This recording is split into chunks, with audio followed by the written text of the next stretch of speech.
Lang po. Kaway lang po. Ayan. 2, 3, ayan. Ayan, kaway lang po. Ayan. 1, 2, 3. 3. Ayan.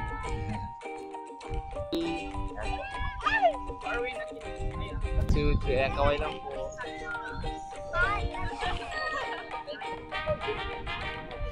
2, 3. Kaway lang po. 2, 3. Ayan, kaway lang po. 1, 2, 3. Kaway. 2,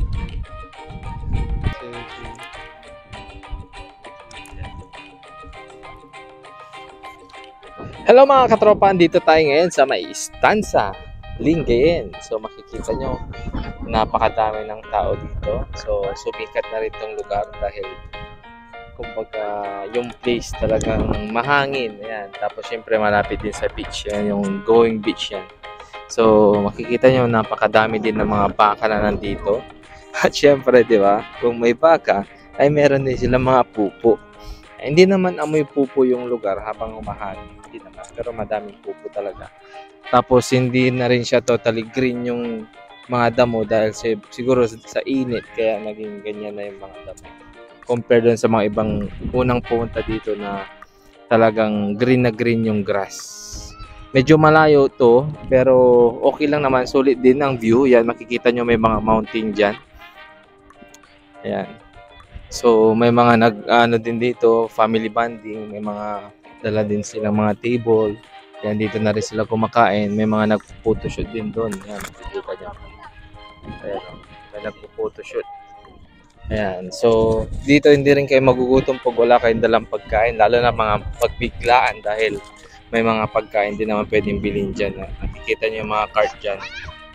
Ayan, so may mga cart naman dyan na nagbibinta ng mga inumin hanggang sa mga pagkain. Katulad ng mga milk tea, meron din coffee, tapos may mga nag-iihaw din sa banda doon. Ayan.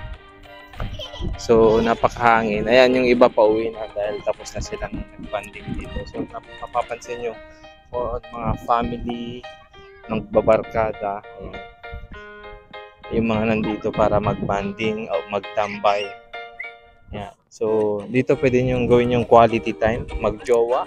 Pwede rin kung gusto mo mag-solo, magsisigaw pa dun sa banda dun, pwede din naman. Ayan, so, ayan, titignan natin dito yung mga pwede nyo bilhin pag nandito kayo. Ayan, may mga pagkain na nandito na syempre may mga budget friendly din. Ayan, so, makikita nyo rin, uso na rin yung mga ganito, yung may mga upuan na ano, pang camping chair. Ayan, so, may mga parang juice ata sila dito. Mga melon, gano'n, buko shake, mga gano'n. Dito nga may siomay at palamig. Yan, so dito may buko shake din dito. Yan, so titignan natin. Yan, may mga buko shake dito, yan, mga fruit shake. Tapos dito naman may mga ano, may mga street food katulad ng mga burger, tapos may mga quick siomay. Yan, tsaka yung atay. So yan guys, so may mga pwede kayong bilhin dito. Ito yung milk tea naman guys, so ang ganda rin ang upuan nila dito. Ayan. So yung pa dito, nagdadala na rin sila ng mga aside sa gusto nilang magliwaliw. Ayan, may ihaw-ihaw din dito guys. Ayan, may mga hotdog din, barbecue. Andito may fruit shake din dito, mga buko shake. Ayan, so meron din dito ang cold brew. Ayan, so may mga coffee din dito, yung mga gusto ng coffee.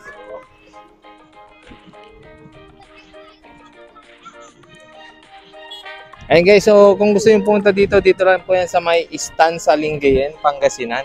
Ayan. Mag-enjoy kayo dito kasama ang family, ayan, pati mga magtotropa. O kaya naman kasama mo yung jowa mo dito, di ba? Ayan. Pag solo mo naman, ay nako, baka mapapasana all ka na pag nakita mo yung mga sweet na mga magjojowa dito, di ba? Ayan guys, so try nyo pumunta dito guys, mag-enjoy kayo. Mga ganito, mga bandang alas 4 para alis malamig talaga tas mahangin. So, syempre kasama ko ang family ko. Ayan. Nag-set kami ng maliit na parang tent nila. Ayan. Tapos, syempre, meron din tayo dito mga pwede kang humiga, umupo. Ayan.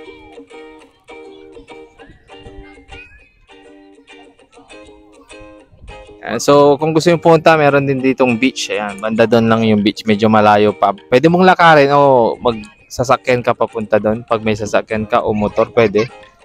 Ayan.